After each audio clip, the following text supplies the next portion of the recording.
弟兄姊妹平安，今天是2024年的2月17号。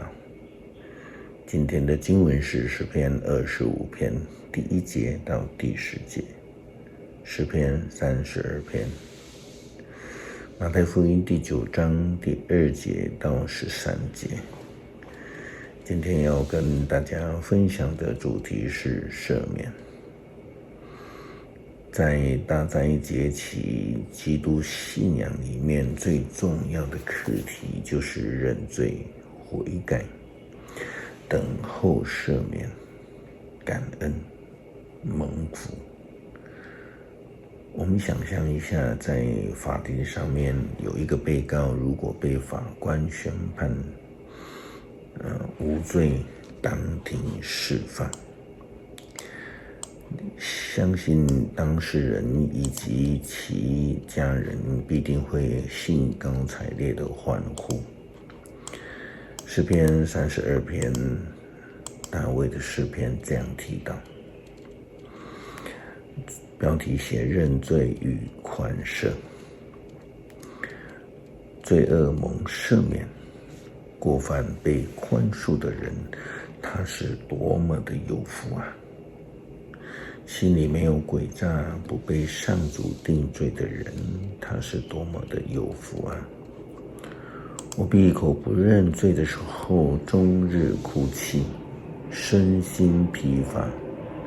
上主啊，你日夜惩罚我，我筋疲力竭，像水汽在圣水中蒸发。于是我向你承认我的罪，我不隐瞒自己的过犯，我决意向你陈明一切，你就赦免我所有的罪。因此，所有虔诚的人都要趁你可寻找的时候向你祈求。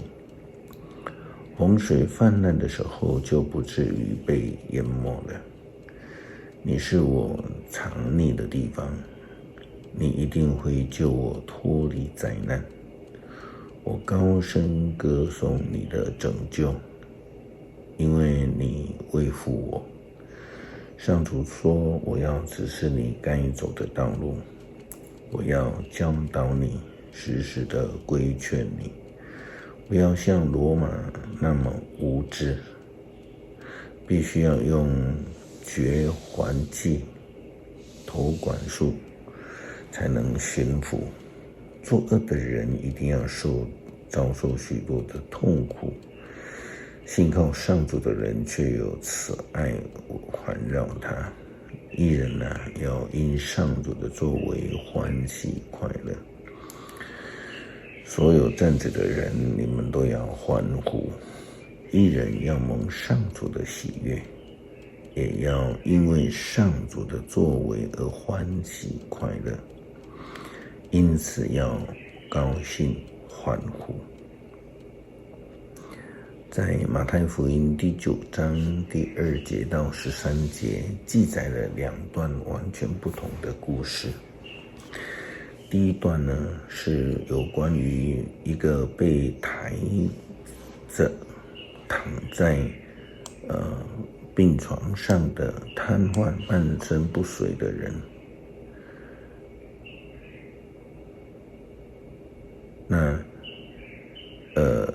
他来找耶稣。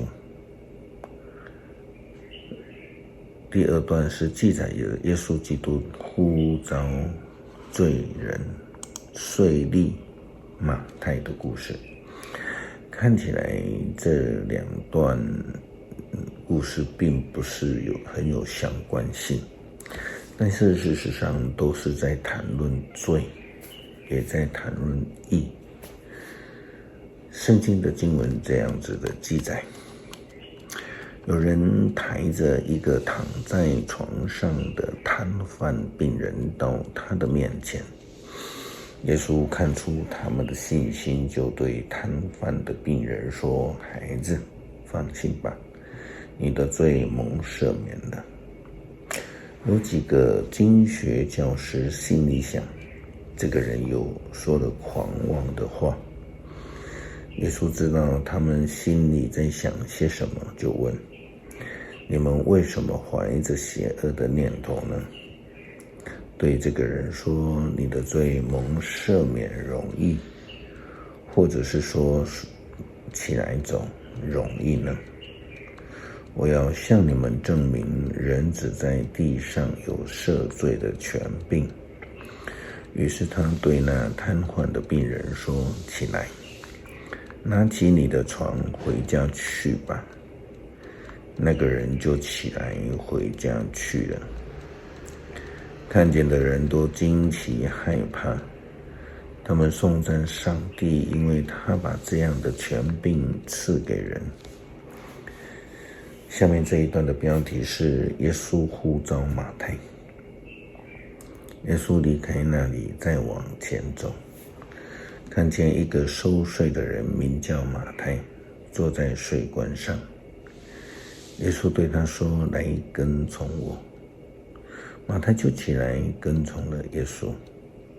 耶稣在马太家里吃饭的时候，许多的税棍和坏人也来了，跟耶稣和他的门徒一起吃饭。有些法利赛人看见了，就对耶稣的门徒说：为什么你的老师跟税棍和坏人一起吃饭呢？耶稣听见了这话，就说：健康的人用不着医生，有病的人才用得着。耶稣说：我要的是仁慈，不是圣迹。你们去研究这句话的意思吧，因为我来的目的不是为了招好人，而是要来招坏人。耶稣基督有赦罪的权柄，这我们都知道。他是为了招罪人来归义，而不是为了招义人来充数。这提醒了我们一件非常重要的事情：很多教会非常在意人数，却不在意得救以及赦罪的恩典。好像天国很需要人数，他们却忽略了上帝有赦免的权柄，为的是要使人归程，使人蒙召。诗篇25篇第1节到第10节，求主带领保护。上主啊，我向你献上祷告。我的上帝啊，我只信靠你。求你使我不至于失败蒙羞，不让仇敌向我夸胜。信靠你的人不至于失败，失败的是那一些无故背叛你的人。上主啊，求你将你的道路指示我，把你的途径教导我。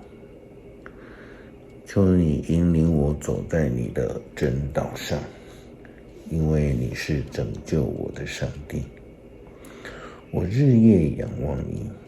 上主啊，求你记得你的仁慈，记得远古以来你所显示那不变的爱。求你饶恕我幼年所犯的罪过。上主啊，求你因你的恩惠和不变的爱顾念我们。上主至善公义，他指示罪人该走的路，他引领谦卑的人走正道，把自己的旨意教导他们。他用信实和不变的爱带领所有遵守他的约和他命令的人。感谢主怜悯我们，如同你怜悯的那瘸子一样，如同你呼召的马太，也如同你赦免了所有得罪你的以色列人一样，又呼召我们成为使徒，成为传福音的义人。感谢主，祷告奉主耶稣基督圣名求，阿们。